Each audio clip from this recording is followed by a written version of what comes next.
இறையேசுவில் பிரியமான சகோதர சகோதரிகளே, நமது ஆண்டவர் இயேசு கிறிஸ்துவனுடைய திருப்பெயரால் உங்களுக்கும் குடும்பத்தில் இருக்கிற அனைவருக்கும் அன்பும் சமாதானமும் மகிழ்ச்சியும் உண்டாவதாக. அன்புமிக்கவர்களே, ஜூன் மாதம் 9ஆம் தேதி தாயாம் திரு அவை புனித எஃப்ரேம் என்பவருடைய நினைவு நாளை கொண்டாடுகிறது. திருச்சபையினுடைய மறை வல்லுநர்களில் மிக முக்கியமானவராகத்தான் இந்த புனித எஃப்ரேம் கருதப்படுகிறார். சீரிய நாட்டினுடைய புனிதராக இவர் கருதப்படுகிறார். கீழே திருச்சபையினுடைய மாபெரும் மறை வல்லுநராகவும் இவர் கருதப்படுகிறார். மேற்கத்திய இறையில் தாக்கம் அதிகமில்லாத எழுதிய இறையலாளர்களில் மிக முக்கியமானவராகவும் இவர் கருதப்படுகிறார். அன்புமிக்கவர்களே, இவர் வாழ்ந்தது திருச்சபையுடைய வரலாற்றில் 4வது நூற்றாண்டுல இப்பொழுது இருக்கிற துருக்கி என்கிற அந்த ஒரு பகுதியில தான் இவர் பிறக்கிறார். இவர் வாழ்நாள் முழுவதும் திருத்தொண்டராகவே இருந்தார் என்று தான் இவருடைய வாழ்க்கை வரலாற்றில் நம்ம வாசிக்கிறோம். குருவாக இவர் திருநிலைப்படுத்தப்படவில்லை.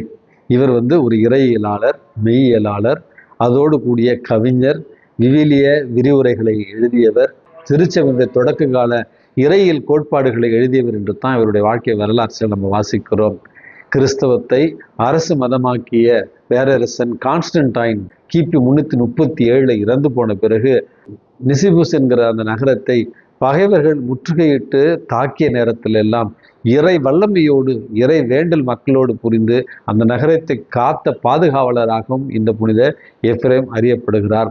இன்றளவும் இவர் எழுதிய பாடல்கள், கவிதைகள், விவிலிய விரிவுரைகள் மக்களால் பயன்படுத்தப்பட்டு கொண்டுதான் இருக்கின்றன. இவருடைய வாழ்நாளின் இறுதியில பிளேக் நோயினால் பாதிக்கப்பட்ட மக்களுக்கு இவர் பணிபுரிய சென்று அதே பிளேக் நோயினால் பாதிக்கப்பட்டு இவரும் இறையடி சேர்ந்தார் என்று தான் இவருடைய வாழ்க்கை வரலாற்றில் நம்ம வாசிக்கிறோம்.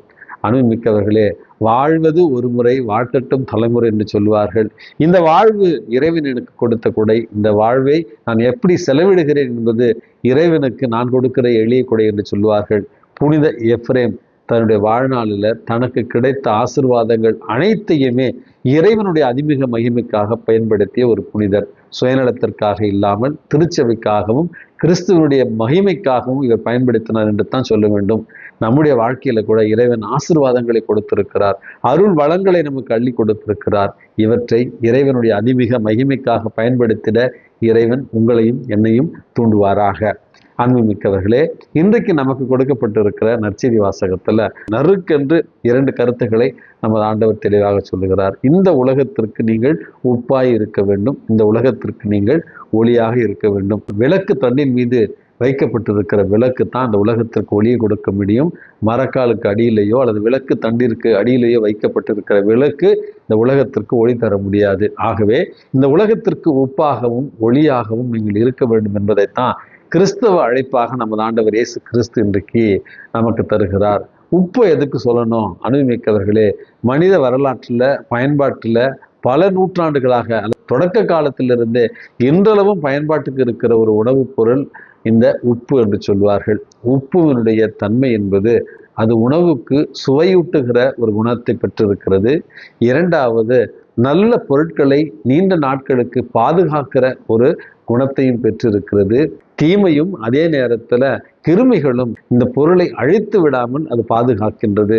ஆகவே இந்த 3 குணாதிசயங்களை கொண்ட உப்பைத்தான் நமது ஆண்டவர் இயேசு கிறிஸ்து நமக்கு உவமையாக சொல்லுகிறார். அந்த உப்பை போல நாம் வாழ வேண்டும் என்று நமக்கு அழைப்பு விடுக்கிறார்.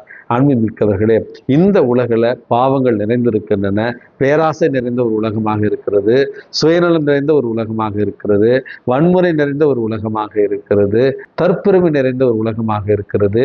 இந்த உலகத்துல கிறிஸ்துவின் மதிப்பீடுகளாக இருக்கிற அன்பு, சமாதானம், மகிழ்ச்சி, இந்த நற்குணங்களால் இந்த உலகத்திற்கு நாம் சுவையூட்ட, நாம் வாழுகிற குடும்பங்களில், நாம் பணி செய்கிற குடும்பங்களில் சுவை ஊட்ட, உப்பை போல சுவை ஊட்ட நற்பண்புகளால் இந்த உலகத்திற்கு இன்னும் மெருகேற்றிடத்தான் இறைவன் நமக்கு அழைப்பு விடுக்கிறார்.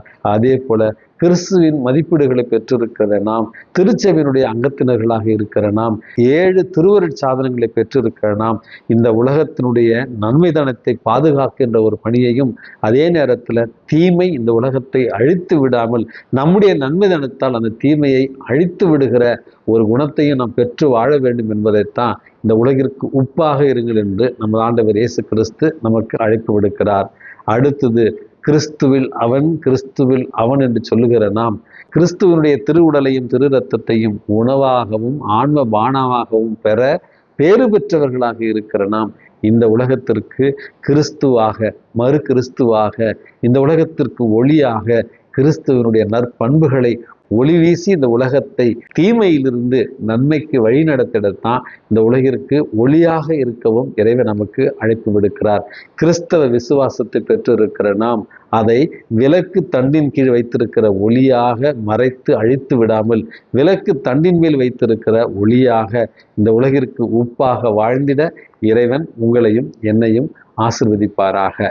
எல்லாம் வல்ல இறைவன் தந்தை, மகன், தூய ஆவி உங்களையும் உங்கள் குடும்பத்தில் இருக்கிற அனைவரையும் நிறைவாக ஆசீர்வதித்து பாதுகாத்து வழி நடத்துவாராக. ஆமேன்.